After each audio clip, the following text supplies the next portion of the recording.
Hey everybody, welcome back to the channel. So today we have a lens release I want to talk to you guys about. It is this guy right here. It is the 7Artisans 35mm f1.4 autofocus lens for Fuji X mount. I was given this lens probably, I don't know, a few weeks ago, and I played around with it a little bit. I want to give you guys my thoughts on this. Yes, this lens was given to me for free to use, and I do get to keep it, and I will be giving it away at the end of this video. So if you're interested, comment below. I will pick somebody to send this to.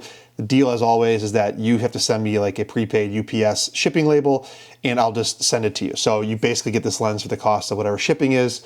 I will not be keeping this lens. But that's not to say it's not a good lens, and so I want to talk a bit about this. Let's just look at the lens real quick as it is right in front of you guys. So like I said, this is a 35mm f1.4 lens. If you look at the size and kind of shape, it reminds me a little bit of the 35-1.4 that Fuji has, one of the original lenses. In terms of its overall size, it's a thick lens in terms of like its overall width, but it's not very tall. And so I'll put a picture up right here of what it looks like on my Fuji X-T4. But yeah, overall it's a fairly small lens, and so this would be a good pairing with just about any Fuji body, but especially the smaller bodies if you're looking for something small, fast aperture, that's autofocus. The one thing to note, if you look on the side right here, if you guys can see this, I'll come in as close as I can, there is a USB-C port for firmware updates, and if you look on the back, I don't see any kind of weather sealing whatsoever, so that's kind of the deal with this. So what's this lens been like to use in reality? I'll talk about a couple things specifically. But I can just tell you in general, this lens to me is kind of one of those character lenses, meaning it's not perfect in any such way. And the 35mm focal length on Fuji is a crowded space, but it's not a bad lens. So let me kind of I guess, compare this to other things that are out, other options that are out there. You've got the 35 f2 Fuji Chron, compared to that. This lens, as you look right now, does not have an aperture ring on it, right? And so that's where the 35 f2 has an advantage. But this is 1.4, where the 35 f2 obviously is not. The construction of this is, it feels really well in the hands. I don't know if it's metal and coated in like a soft touch plastic, or if it's just a really hard kind of plastic. But I mean, it's definitely got a plasticky sound to it, but it's not cheap feeling, if that makes sense. So from that perspective, you know, I would say the Fuji 35 f2 is still a better feeling lens. It's much like my 23 f2 that I have right here. And so I would say these feel a little better in the hand than this, but not cheap in any such way. The 35-1.4 from Fuji is obviously I guess an iconic or a classic lens for Fuji. I would say that compared to the 35-1.4, the 35-1.4 has that lens design that has kind of that 3D pop micro contrast to it. This has a little bit of that, but not at the same level. So the 35-1.4 is probably its most likely equivalent competitor. And similar to the 35-1.4, the autofocus motors on this lens are kind of loud. It sounds like a typewriter. If I remember to do it in post, I'll record the sound of what this sounds like, but it's not a quiet autofocusing lens. It has like a ee sound to it.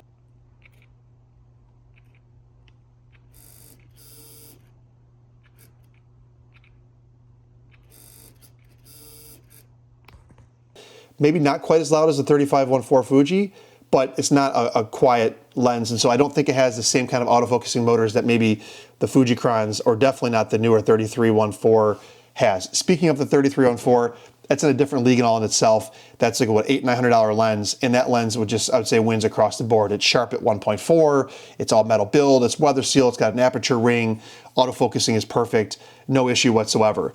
I would say this lens is not a replacement to that, not even close. This is something more if you wanted to get something that's kind of got a little character to it.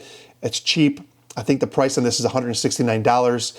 And it does autofocus as you know, compared to some other older lenses by the Chinese manufacturers that are just manual focus. So what did I kind of find in my testing a little bit for this?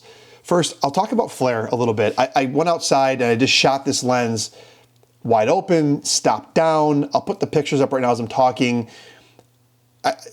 Two things to kind of note from that. First of all, sun stars were not really a thing with this.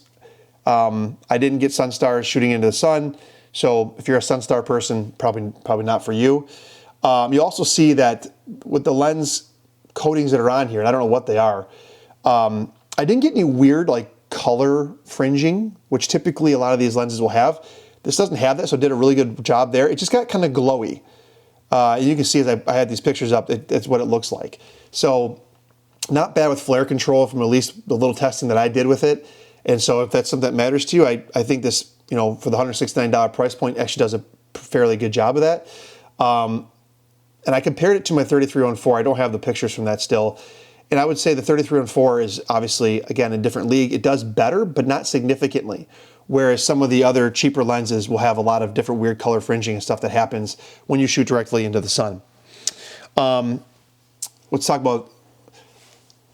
about kind of the sharpness characteristics of it. So I'm going to put a picture up here of my 23 f2. I shot this at 1.4.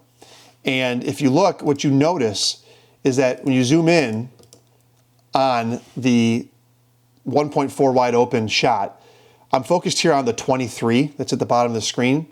But if you look, as you get a little bit out of the focal plane, because the 2.8, the 4, the 5.6 you're looking at now is obviously on a circular kind of radius there. And it has kind of like a, I don't know, like a glowiness to it. And that's kind of what I associate with this lens. Wide open, the lens is not very sharp. It has a very classic rendering. It has kind of a glow to it. I think some people are into that, and that's maybe what you're interested in. But if you're expecting tack sharp photos at 1.4, that's probably not going to be the case here. However, if you stop this lens down, I'll take another shot here of my 23 f2.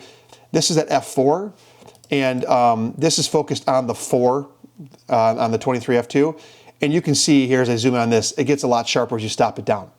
So I think that's what a lot of people expect from these types of lenses. At 1.4, not so sharp, usable, more of a character lens. As you stop it down, it gets better.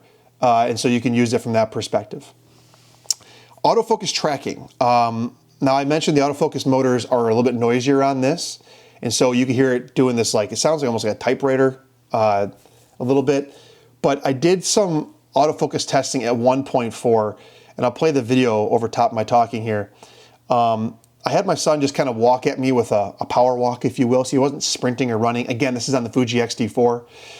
And what you'll see is that it actually kept focus most of the time, or I'd say 90% of the shots. Again, you attribute it to the camera or lens, I don't know. But what you'll see is that none of the images at 1.4 are bitingly sharp. It's in focus, but it has like a look to it, a glowy look to it. And that's kind of like what I've noticed in general. But I was surprised that I obviously did track focus in that scenario. Would I use it for sports? I didn't use it for sports, so I can't tell you if it's good for that or not, but you could try. I just don't think this is my first choice in that scenario. However, the autofocus tracking for the little test that I did do a pretty good job. So with that, I mean, overall, it's good to have another 35mm option on the Fuji X mount system. I think the real question is that, do you compare this to something like the Viltrox lenses that are out there? The 35, I think they have a 1.7. I think there's a couple other options. Is it 7Artisans, I think, has a lens out there as well, similarly. So I think this just kind of fits in there real well. It's kind of hard to say if I would buy this over something like the 35 f2. I think it's a bit of a different look, the Fuji lens, I should say. But overall, for $169, you have to kind of consider it for its price point, and it's not bad. But with that said, for me personally, I have another lens in the 33mm, 35mm range that I'm really, really high on, that I'll be getting here shortly. Getting back, I should say. I just repurchased it from somebody that I think does a little better than this, significantly better, and I like the output better, and that is the Zeiss 32 1.8. Now, I got that lens used for $320. So again, double the price, but I think you have to kind of consider some of your other options there. As you can tell, I'm kind of struggling with this a little bit because It's not better, in my opinion, than the 35 f2 outside of its faster aperture. I don't like it better than the Zeiss 32 1.8. It's certainly not in the same league as the 33 1.4. And I haven't tested against like the Viltrox 35 1.7 or the TT Artisan lens offerings that are out there. So I can't comment on that too much.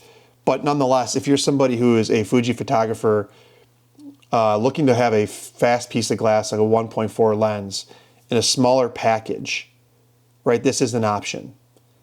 But again, I give pause because the 35 1.4 Fuji is out there, and I think that's a better lens across the board, even given the fact that it's not weather sealed like this one.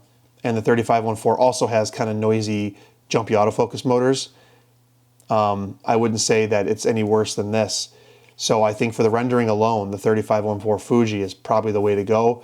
Not to mention that one's built, I think, all metal, a little bit different feel on the hands than this 7Artisans lens option.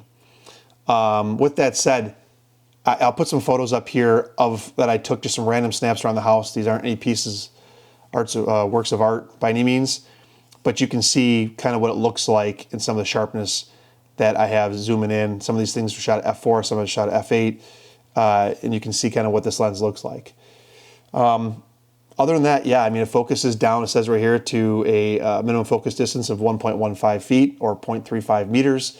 It takes 62 millimeter filter threads, and like I said, it works fine. I think this lens falls in a busy space in the Fuji X-mount system, and I don't know if I would recommend it over the 35 1.4 or the 35 f2 Fuji native glass, and of course there's other third-party options out there. Me personally, I like the Zeiss 32 1.8, so that's kind of where I fall in that range. But this is a good option. So that's kind of all I have to say about it. Here's some of the pictures, and let me know in the comment section below if you want it, and I'll reach out to you, and you just send me a prepaid UPS shipping label, and I'll ship this lens to you for free. I'll give it away to a viewer here that wants this lens. You can have it, play with it, and do what you want with it. But I like the fact that it's a small compact lens. You compare it to something like this 23, it's smaller than the 23 itself. So for something like that, if you're a 50 millimeter shooter and want a small compact lens, it's not a bad option, $169. I do have a link in the description below. 7Artisans did ask me to put that in the description below as an Amazon link, and I think there's also a link to the direct site. If you want to buy it, go ahead and do that. And yeah, another 35 millimeter option from 7Artisans for the Fuji X-mount system. Again, classic kind of rendering, a little glowy wide open, but it does sharpen up wide or when you stop down. And surprisingly, I had decent autofocus tracking capabilities on my X-T4, given the fact that it sounds like it has a little bit of an older autofocus motor in it, or a noisier autofocus motor. So yeah, that's it, guys. Let me know if you have any questions in the comment section below. Comment if you want this lens, and I'll see you guys in the next one.